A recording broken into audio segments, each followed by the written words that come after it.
উগ্রবাদী হিন্দু মুসলমান মাদ্রাসার ছাত্রকে ডাক দেয়া বলে, ও মুসলমান, আমরা হিন্দু সম্প্রদায়ের অনেক মানুষেরা এই মিশনের ভিতরে নেমে গেছি যে বাংলাদেশের ভিতরে যারা পর্দার ভিতরে থাকে, যারা বুরকা পরে, যারা ধর্মীয় সেন্টিমেন্ট নিয়ে বাস্তবায়ন করার জন্য চলাফেরা করে, এই সমস্ত পর্দাশীল নারীদেরকে ধৈরা আমরা দর্শন করব। তাদেরকে আমরা তাদের পেটের ভিতরে যারা সন্তান পয়দা করব, তাদের ইজ্জত সম্মান আমরা ধূলিসাৎ করব, তাদের ঈমান আমল আমরা ধ্বংস করে দিব। এই মিশনের ভিতরে নামছি আর আমরা বাস্তবায়ন করার জন্য ধাপে ধাপে আগাইতেছি। এরে দুনিয়ার মানুষ, এবার মুসলমান যুবক ডাক দেয়া বলে, ও হিন্দু রে, কেমনে তুই আমাদের মুসলমান নারীদেরকে রেপ করতেছিস, কেমনে তাদেরকে ধর্ষণ করতেছিস, তুই যে মুসলমান নারীকেই ধ্বংস করতেছিস, এটার প্রমাণ কি আমার একটু জানায়া দে। ও দুনিয়ার মানুষ, এবার হিন্দু যুবক বলে, আমি তো দেখেছি তাদের শরীরের ভিতর বুরখা আছে, তারা পর্দার ভিতরে থাকে, এদেরকে ধৈরা আমরা প্রেমের ফাঁদের ভিতরে ফালাই দিছি আর তাদেরকে আমরা ধর্ষণ করতেছি, তাদের ইজ্জত সম্মান আমরা নষ্ট করে দিছি। এবার হিন্দু যুবককে মুসলমান মাদ্রাসার ছাত্র ডাক দিয়া বলে, ও হিন্দু যুবক শুনিয়া ল, আমি কিভাবে বুঝবো তোরা যে অরিজিনালি মুমিনা নারীদেরকে নষ্ট করতেছিস? কারণ হলো আমাদের বাংলাদেশের ভিতরে তুসলিমা নাসরিন মার্কা নারীরাও পর্দা করে, আবার ডক্টর আফিয়া সিদ্দিকার মতো নারীরাও পর্দা করে। কথা কোন ঠিক না? এরে জয়দেবপুরের মুসলমান হিন্দু যুবক এই কথাটা শুনিয়া দ্বিধাদ্বন্দ্বের ভিতরে পড়ে গেছে। আর মুসলমান মাদ্রাসার ছাত্রকে ডাক দেয়া বলে, ও মুসলমান, আমাকে একটু বুঝায় বলো এটা কি বললা? এবার মাদ্রাসার ছাত্র ডাক দেয়া বলে, এদিকে আসো। ও দুনিয়ার মানুষ, তার সামনে ওই হিন্দু যুবকের সামনে মুসলিম শরীফের একটা হাদিস খুইলা দিছে। এবার হিন্দুকে বলে, তুমি এই হাদিসটা পড়ো। ও দুনিয়ার মানুষ, হাদিসের হেডলাইনই হচ্ছে, হিন্দু যুবক পড়া শুরু করেছে হযরতে উম্মে সুলাইম রাদিয়াল্লাহু আনহা, মানে একজন মহিলা সাহাবীর নাম। ও দুনিয়ার মানুষ, এই উম্মে সুলাইম রাদিয়াল্লাহু আনহা কে জানেননি? তিনি হচ্ছেন হযরতে আবু তালহা রাদিয়াল্লাহু আনহুর স্ত্রী। শুধু তাই নয়, তিনি হচ্ছেন আনাস ইবনে মালিক রাদিয়াল্লাহু আনহুর মা। উম্মে সুলাইম, তার স্বামী মালিক যখন মারা গিয়েছে, উম্মে সুলাইম তখন ইসলাম ধর্ম গ্রহণ করেছে। এরপরে আবু তালহার সাথে আল্লাহর নবী বিবাহ পড়িয়েছেন। ও দুনিয়ার মানুষ, ওই মালিকের ঘর থেকে আনাস ইবনে মালিক জন্মগ্রহণ করেছে। উম্মে সুলাইম কেমন নারী! আনাস ইবনে মালিককে ছোট্ট বয়সে আমার মায়ার নবীর জন্য খেদমতে হাজির করে দিয়েছেন। জোরে কোন সুবহানাল্লাহ। আমার মায়ার নবীর খাদেম ছিলেন হযরতে আনাস ইবনে মালিক। এই আনাস ইবনে মালিকের মা উম্মে সুলাইম রাদিয়াল্লাহু আনহা তার কোমরের ভিতরে একটা তরবারি রাখতেন। আমার মায়ার নবী, দয়ার নবী, রহমতের নবী একদিন উম্মে সুলাইমকে ডাক দেয়া বলে, রে উম্মে সুলাইম, তুমি মহিলা মানুষ, তোমার কোমরের ভিতরে কেন তরবারি?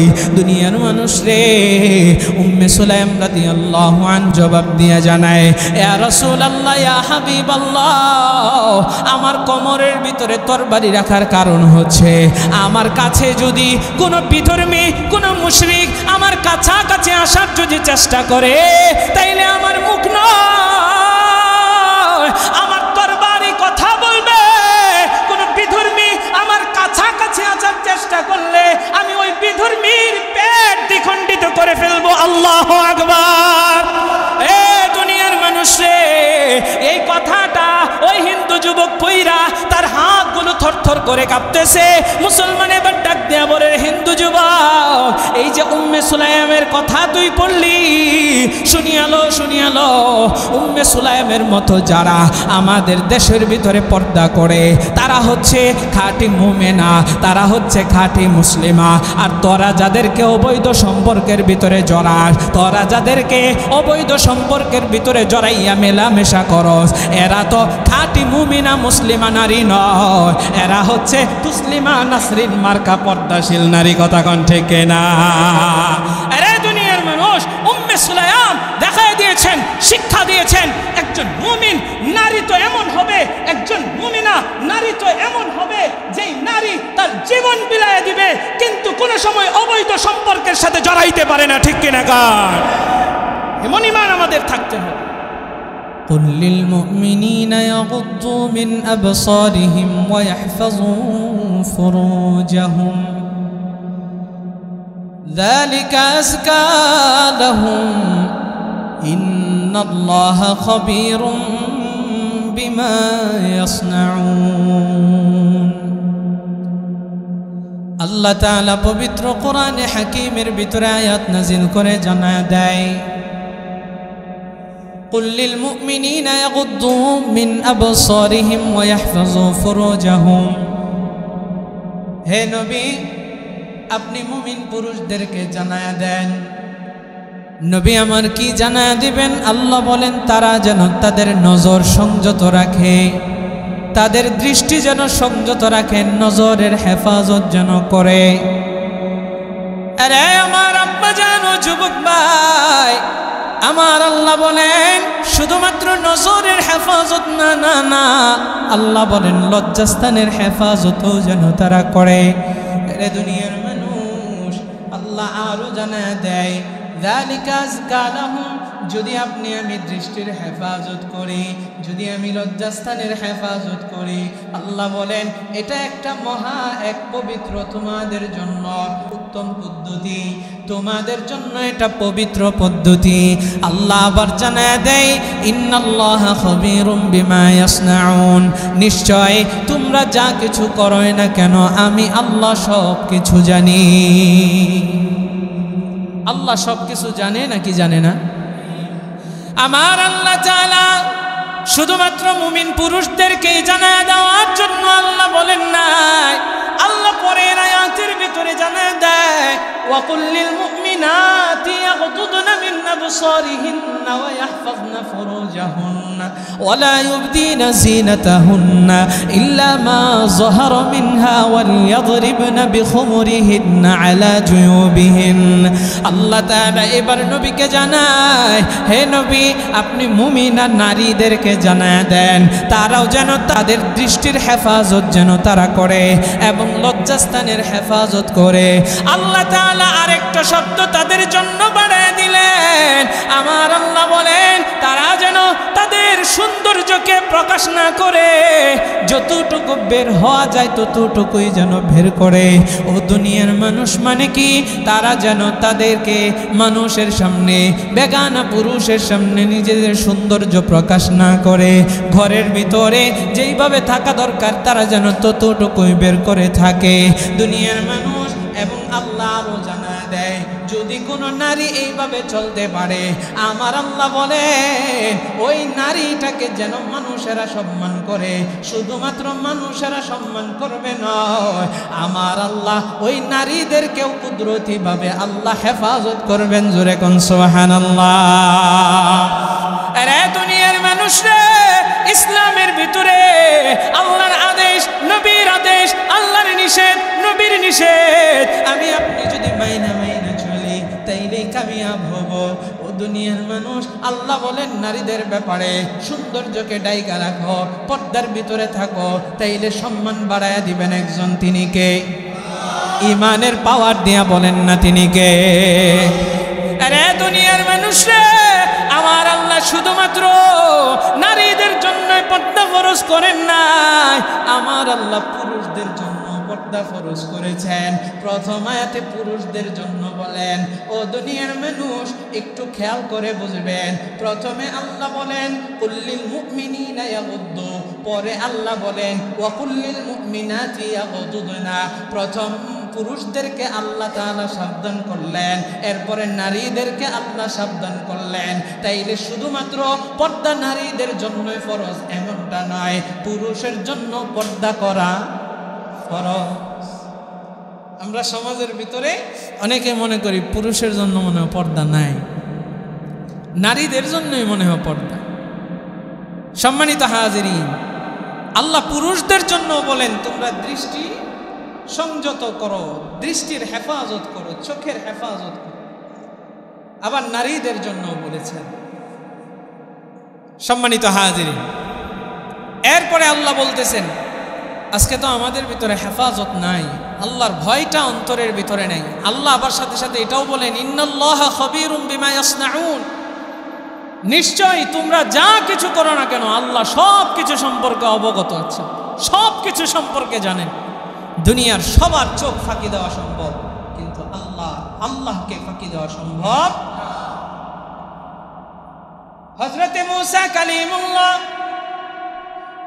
তিনি যখন তুর পাহাড়ের কাছে গেলেন, আল্লাহর পক্ষ থেকে মূসা নবীকে যখন নবুয়তি দেওয়া হলো, মূসা নবী নবুয়ত পাইয়া যখন ফিরে আসতেছে, দুনিয়ার মানুষ লম্বা ঘটনা, আমি ওদিকে যাচ্ছি না, একটা বিষয় বোঝাইতে চাই। নবী মূসার জমিনে একটা পাথর দেখতে পেলেন।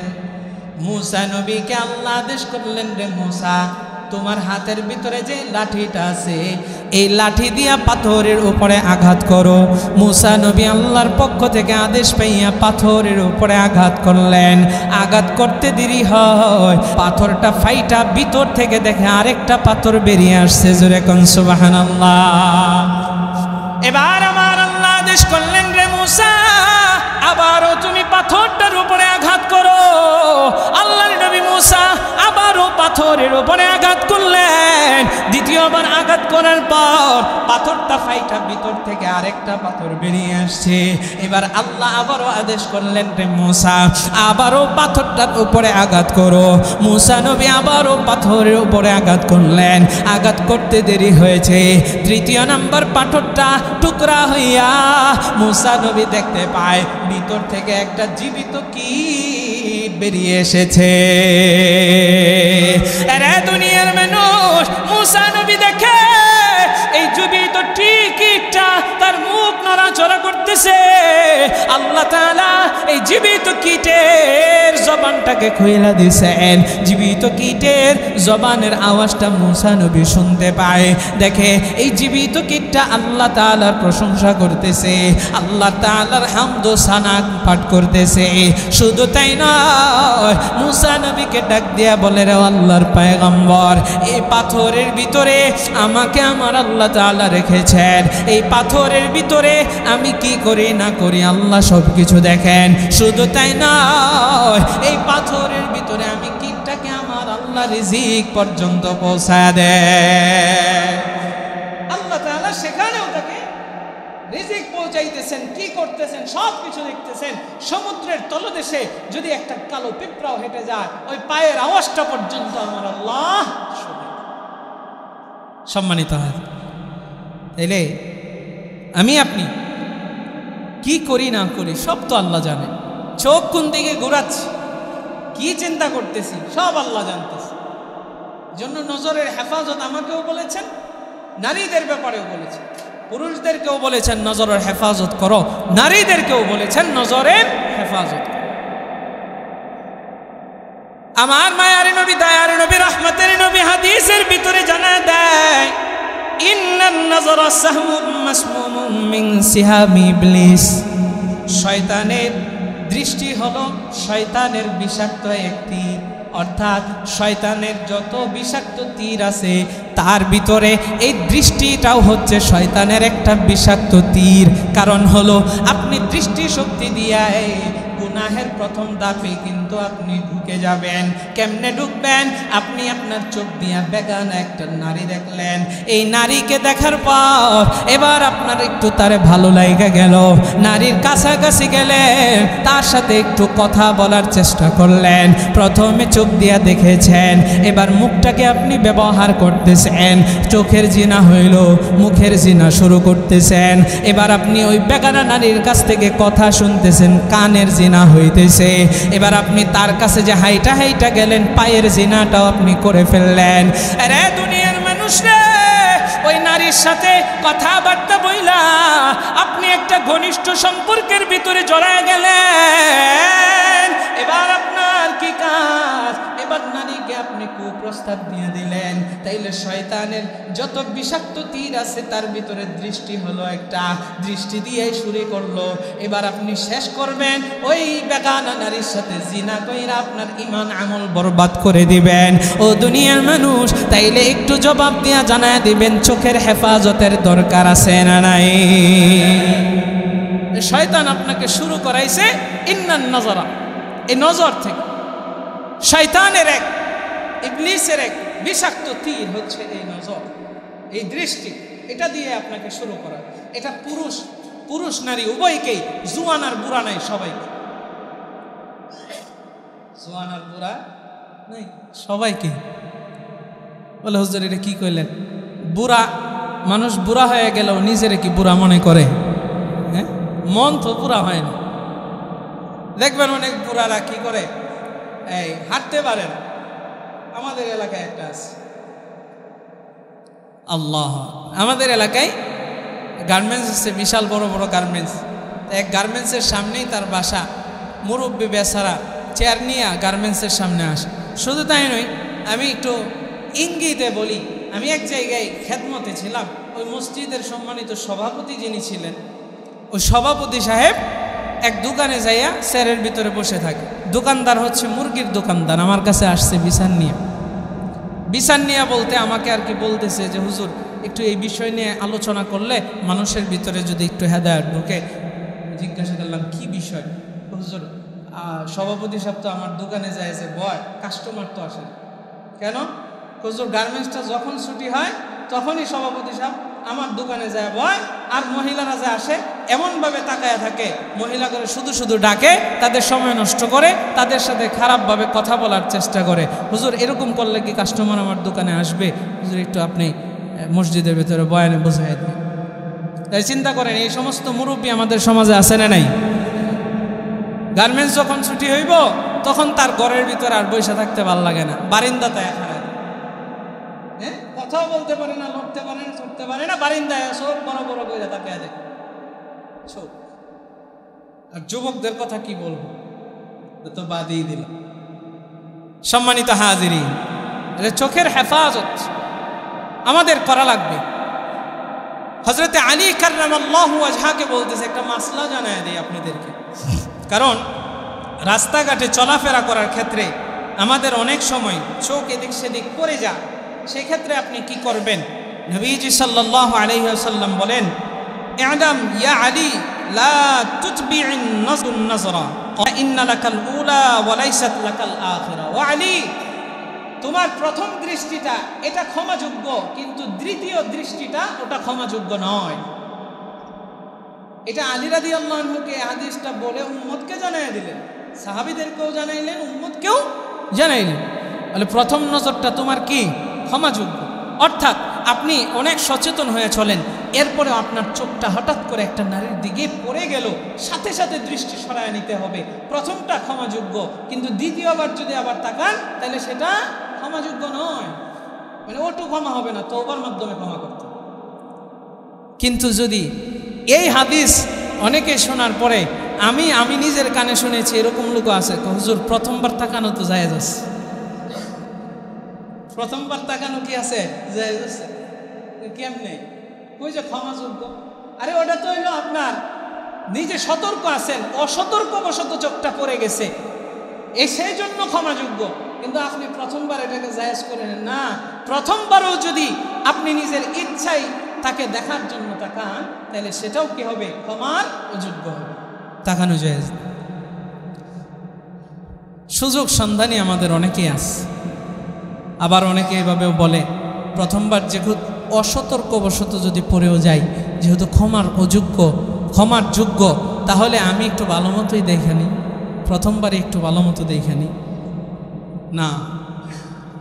সম্মানিত হাজিরিন, তাহলে আমাদের প্রত্যেকেই নিজেকে হেফাজত করা দরকার। পুরুষরা যেরকম পর্দা করবে, নারীদেরও পর্দার। সম্মানিত মা বোনেরা অনেকে মনে করেন যেটা মনে হয় তাদের জন্য অনেক আযাবের বিষয়, কঠিন বিষয় না। আপনি যদি আপনার নিজেকে পর্দার ভিতরে রাখেন, তাহলে আপনাকে হেফাজতের জিম্মা নেবেন কে? আল্লাহ। আমার আল্লাহ কোরআনে হাকিমের ভিতরে শুধুমাত্র আল্লাহ তাআলা নবী রাসূলদের, আমার মায়ার নবী স্ত্রীগণ যে রয়েছেন, মায়ার নবীর কন্যারা যে রয়েছিলেন, ওনাদেরকে শুধু আল্লাহ পর্দার বিধান দেয় না, প্রত্যেকটা মুমিন নারীদেরকে আল্লাহ তাআলা আদেশ দিয়েছে। আল্লাহ কোরআনে বলেন, ইয়া আইয়ুহান নাবিয়্যু কুল লিআজওয়াজিকা ওয়া বানাতিকা ওয়া নিসাইল মুমিনিন ونساء المؤمنين يدنين عليهن من جلابيبهن ذلك أدنى أن يعرفن فلا يؤذين وكان الله غفورا رحيما আমার আল্লাহ কোরআনে হাকিমে বলেন, মায়ার নবীকে ডাক দিয়া বলেন, নবী আপনার স্ত্রীগণ এবং কন্যাগণ এবং মুমিনা নারীদেরকে আপনি জানিয়ে দেন তারা যেন তাদের জিলবাব শব্দ ব্যবহার করেছেন, তারা যেন জিলবাবের মাধ্যমে, ওড়নার মাধ্যমে, হিজাব বুরকার মাধ্যমে তারা নিজেদেরকে ঢাইকা রাখে। আল্লাহ বলেন যালিকা আদনা আন ইউরাফনা ফালা ইউযাইন, আল্লাহ জানায়া দেয় যদি তারা তাদেরকে জিলবাব দ্বারা, নেকাব দ্বারা, হিজাব দ্বারা, বুরখা দ্বারা নিজেদেরকে ঢাইকা রাখে, তাইলে তাদেরকে চিনা যাবে যে এরা হচ্ছে মুসলমান নারী, এরা হচ্ছে মুমিনা নারী। আর এদেরকে সবাই নিরাপত্তার চোখে দেখবে, সবাই তাদেরকে সম্মান জানাইবে। আল্লাহ বলেন আমিও তাদেরকে বিশেষভাবে হেফাজতের ভিতরে রাখব। তারা যে মুমিনা নারী এটা তাদেরকে চেনা যাবে। আম্মা জান আয়েশা সিদ্দিকা বলেন, যখন কোরআনের আয়াত নাজিল হলো, আনসারী যে নারীরা ছিলেন, এই আনসারী নারীরা তারা প্রত্যেকেই যায় বিছানার চাদর কাটা শুরু করে দিচ্ছে। আম্মা জান আয়েশা বলেন বিছানার চাদর কাইটা কাইটা তারা তাদের শরীরকে ঢেকে ফেলেছে। দেখলাম যে তারা আল্লাহর এই বিধানটাকে এমন গুরুত্ব দিয়ে পালন করেছে যে আল্লাহর উপরে কোনো অভিযোগ তারা রাখেন নাই। আল্লাহ আদেশ করেছে, তারা চাদর কেটে পর্যন্ত নিজেদেরকে ঢেকে ফেলছে। জোরে কোন সুবহানাল্লাহ। আর আমাদের দেশে এখানে একটা পয়েন্ট আছে, আপনি বলতে পারেন হুজুর বুরখা পড়লে, হিজাব পড়লে আল্লাহ তাআলা তাদেরকে বিশেষভাবে হেফাজত করবেন, কিন্তু আমাদের দেশে অনেক বুরখাওয়ালীরাও দর্শিত হচ্ছে নাকি হচ্ছে না? এখানে একটু ব্যাখ্যা বিশ্লেষণ করি। আমাদের দেশে অসংখ্য মানুষ আছে, অনেক মহিলা নারীরা আছে যারা বুরখা পরে, হিজাব পরে সুন্দরভাবে ধর্মের এই বিধানটাকে, ফরজ বিধানটাকে তারা পালন করে।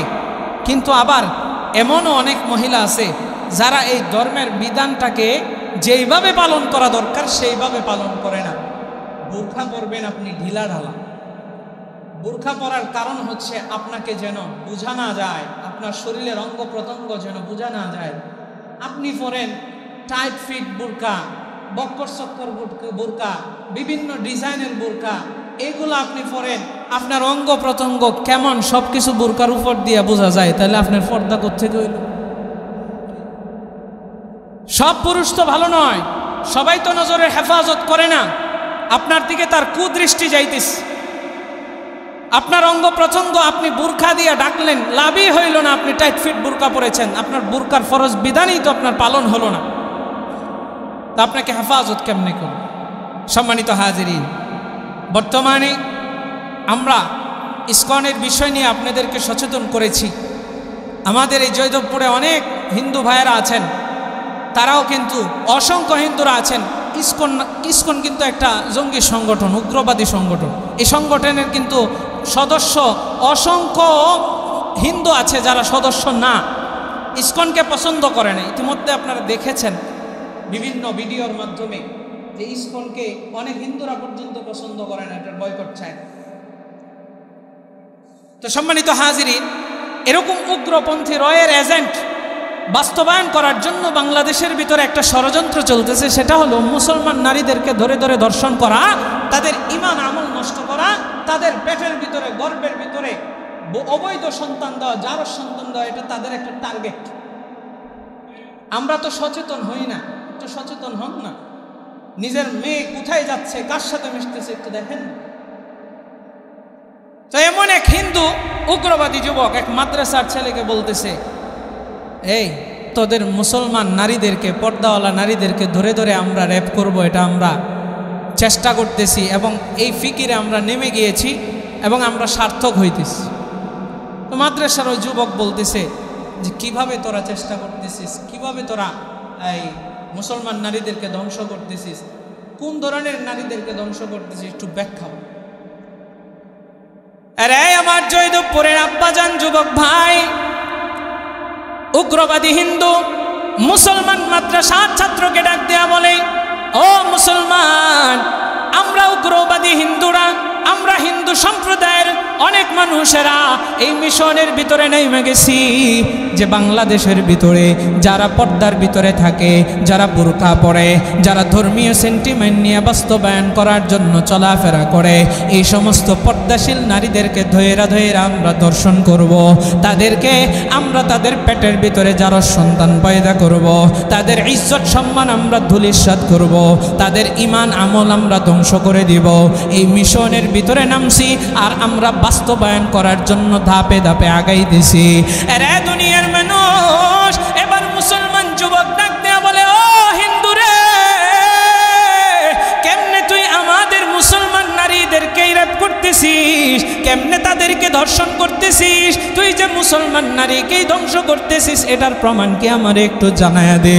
ও দুনিয়ার মানুষ, এবার হিন্দু যুবক বলে, আমি তো দেখেছি তাদের শরীরের ভিতরে কালো বুরখা আছে, তারা পর্দার ভিতরে থাকে, এদেরকে ধৈরা ধৈরা আমরা প্রেমের ফাঁদের ভিতরে ফালাই দিছি আর তাদেরকে আমরা ধর্ষণ করতেছি, তাদের ইজ্জত সম্মান আমরা নষ্ট করে দিছি।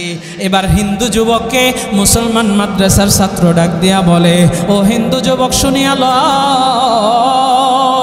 আমি কিভাবে বুঝবো তোরা যে অরিজিনালি মুমিনা নারীদেরকে নষ্ট করতেছিস? কারণ হলো আমাদের বাংলাদেশের ভিতরে তুসলিমা নাসরিন মার্কা নারীরাও পর্দা করে, আবার ডক্টর আফিয়া সিদ্দিকার মতো নারীরাও পর্দা করে। কথা কোন ঠিক না? আরে জয়দেবপুরের মুসলমান হিন্দু যুবক এই কথাটা শুনিয়া দ্বিধাদ্বন্দ্বের ভিতরে পড়ে গেছে। আর মুসলমান মাদ্রাসার ছাত্রকে ডাক দেয়া বলে, ও মুসলমান, আমাকে একটু বুঝায় বলো এটা কি বললা? এবার মাদ্রাসার ছাত্র ডাক দেয়া বলে, এদিকে আসো। ও দুনিয়ার মানুষ, তার সামনে ওই হিন্দু যুবকের সামনে মুসলিম শরীফের একটা হাদিস খুইলা দিছে। এবার হিন্দুকে বলে, তুমি এই হাদিসটা পড়ো। ও দুনিয়ার মানুষ, হাদিসের হেডলাইনই হচ্ছে, হিন্দু যুবক পড়া শুরু করেছে, হযরতে উম্মে সুলাইম রাদিয়াল্লাহু আনহা, মানে একজন মহিলা সাহাবীর নাম। ও দুনিয়ার মানুষ, এই উম্মে সুলাইম রাদিয়াল্লাহু আনহা কে জানেননি? তিনি হচ্ছেন হযরতে আবু তালহা রাদিয়াল্লাহু আনহুর স্ত্রী। শুধু তাই নয়, তিনি হচ্ছেন আনাস ইবনে মালিক রাদিয়াল্লাহু আনহুর মা। উম্মে সুলাইম, তার স্বামী মালিক যখন মারা গিয়েছে, উম্মে সুলাইম তখন ইসলাম ধর্ম গ্রহণ করেছে। এরপরে আবু তালহার সাথে আল্লাহর নবী বিবাহ পড়িয়েছেন। ও দুনিয়ার মানুষ, ওই মালিকের ঘর থেকে আনাস ইবনে মালিক জন্মগ্রহণ করেছে। উম্মে সুলাইম কেমন কেমন কেমন নারী! আনাস ইবনে মালিককে এই ছোট্ট বয়সে আমার মায়ার নবীর জন্য খেদমতে হাজির করে দিয়েছেন। জোরে কোন সুবহানাল্লাহ। আমার মায়ার নবীর খাদেম ছিলেন হযরত আনাস ইবনে মালিক। এই আনাস ইবনে মালিকের মা উম্মে সুলাইম রাদিয়াল্লাহু আনহা, তিনি তার কোমরের ভিতরে একটা তরবারি রাখতেন। আমার মায়ার নবী, দয়ার নবী, রহমতের নবী একদিন উম্মে সুলাইমকে ডাক দেয়া বলে, রে উম্মে সুলাইম, তুমি মহিলা মানুষ, তোমার কোমরের ভিতরে কেন তরবারি? দুনিয়ার মানুষ রে, উম্মে সুলাইম রাদিয়াল্লাহু আনহা জবাব দিয়া জানায়, ইয়া রাসূলুল্লাহ, ইয়া হাবিবাল্লাহ, আমার কোমরের ভিতরে তরবারি রাখার কারণ হচ্ছে, আমার কাছে যদি কোনো বিধর্মী, কোনো মুশরিক আমার কাছাকাছি আসার যদি চেষ্টা করে, তাইলে আমার মুখ নয়, আমার তরবারি কথা বলবে। কোনো বিধর্মী আমার কাছাকাছি আসার চেষ্টা করলে আমি ওই বিধর্মীর পেট দ্বিখণ্ডিত করে ফেলবো। আল্লাহু আকবার। এ দুনিয়ার মানুষে, এই কথাটা ওই হিন্দু যুবক পইরা তার হাতগুলো থরথর করে কাঁপতেছে। মুসলমান এবার ডাক দেয়া বলে, হিন্দু যুবক, এই যে উম্মে সুলাইমের কথা তুই পড়লি, শুনি শুনিয়ালো উম্মে সুলাইমের মতো যারা আমাদের দেশের ভিতরে পর্দা করে তারা হচ্ছে খাঁটি মুমিনা, তারা হচ্ছে খাঁটি মুসলিমা। আর তোরা যাদেরকে অবৈধ সম্পর্কের ভিতরে জড়াস, তোরা যাদেরকে অবৈধ সম্পর্কের ভিতরে জড়াইয়া মেলামেশা করস, এরা তো খাঁটি মুমিনা মুসলিমা নারী নয়, এরা হচ্ছে তুসলিমা নাসরিন মার্কা পর্দাশীল নারী। কথা কোন ঠিক না?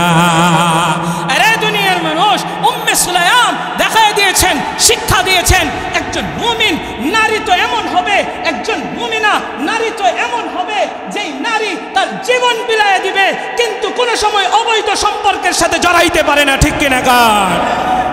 এমন ঈমান আমাদের থাকতে হবে। যেই নারী হিন্দু, আরে মুসলিমের সাথেও যদি আপনি প্রেম করেন, প্রেম করা কি জায়েজ? কথা কয় না। প্রেম করা কি জায়েজ? হারাম। মুসলমানের সাথে প্রেম করলেও হারাম, জায়েজ নেই। আপনি যাইতেছেন হিন্দু বিধর্মীর সাথে, আরে এটা তো মুমিনা নারী হতেই পারে। এবার মুসলমান যুবক বলে, তুমি যাদেরকে খাও ওরা হচ্ছে তসলিমা নাসরিন মার্কা মুমিনা নারী, ওরকম হবে। তাদের সামনে বলবি, তোদের সাথে কথা বলবে তো দূরের কথা, তোদের ইঞ্জিন বেলেট দিয়ে কাইটা দিব। কথা কোন ঠিক কিনা? সম্মানিত হাজিরিন, তাহলে আমাদের উম্মে সুলাইম রাদিয়াল্লাহু আনহার মতো, আমাদেরকে ডক্টর আফিয়া সিদ্দিকার মতো, হাফেজা ডক্টর আফিয়া সিদ্দিকার মতো আমাদের মা বোনেরা যেন ইমানের বলে বলিয়ান হইয়া নিজের ইজ্জত আবরু হেফাজতের জন্য তারা যেন পর্দাকে মেনে নিয়ে সুন্দরভাবে থাকতে পারে, সেই তৌফিক আল্লাহ দান করুক। জোরে কোন আমিন। নিজের ঘরের ভিতরে নিজের বিবিকে বুঝান, নিজের কন্যাকে বুঝান, বুঝা ধর্মীয় প্রত্যেকটা বিধিবিধান তাদেরকে একটু বুঝান। আমরা গার্জিয়ানরা আজকে সচেতন না। 2 দিন পরে পরে ভিডিওতে দেখি বিভিন্ন বিধর্মীদের ফাঁদে পড়তেছে মুসলিম নারীরা। কেন সতর্ক হচ্ছে? কেন হচ্ছে? কারণ বাংলাদেশে বিচার ব্যবস্থা থাকবে না, কিয়ামতের আলামত তো এটা। অর্থাৎ কিয়ামতের আগ মুহূর্তে বিচার থাকবে না, ন্যায় বিচার কেউ পাবে না, ইনসাফ থাকবে না। নবীজি বলেন, মানুষ কেন মরছে এটা সে, অর্থাৎ কি কারণে কাউকে কেউ মারতেছে এটা সেও জানবে না, ও জানবে। আমি একজনকে হত্যা করলাম, যে ব্যক্তি হত্যা হয়েছে ও বলতে পারবে না তারে কেন হত্যা করছি, আর আমি যে তারে মারলাম আমিও জানি না তারে কেন হত্যা করলাম। এটা কিয়ামতের আলামত, নবীজি বলে গেছে। হচ্ছে না আমাদের সমাজে। টাকার জন্য, ক্ষমতার জন্য একজনে টাকা দিছে, অমুকের মাইরা ফেল, যায় মাইরা ফেলছে, ও তো জানে না কেন মারছে। জানে না, যে ব্যক্তি মরছে ও জানে না। নবীজি আমাদেরকে কিয়ামতের আলামতগুলো বলে গিয়েছেন। ইনশাআল্লাহ আমরা কিয়ামতের আলামত সম্পর্কে একটা সময় আলোচনা করব। তো সম্মানিত হাজিরিন, তাইলে এখন আমাদের নিরাপদ থাকার জন্য কি করতে হবে? আমরা সবর করব, ধৈর্য ধরব, এরপরে হকের পথে অবিচল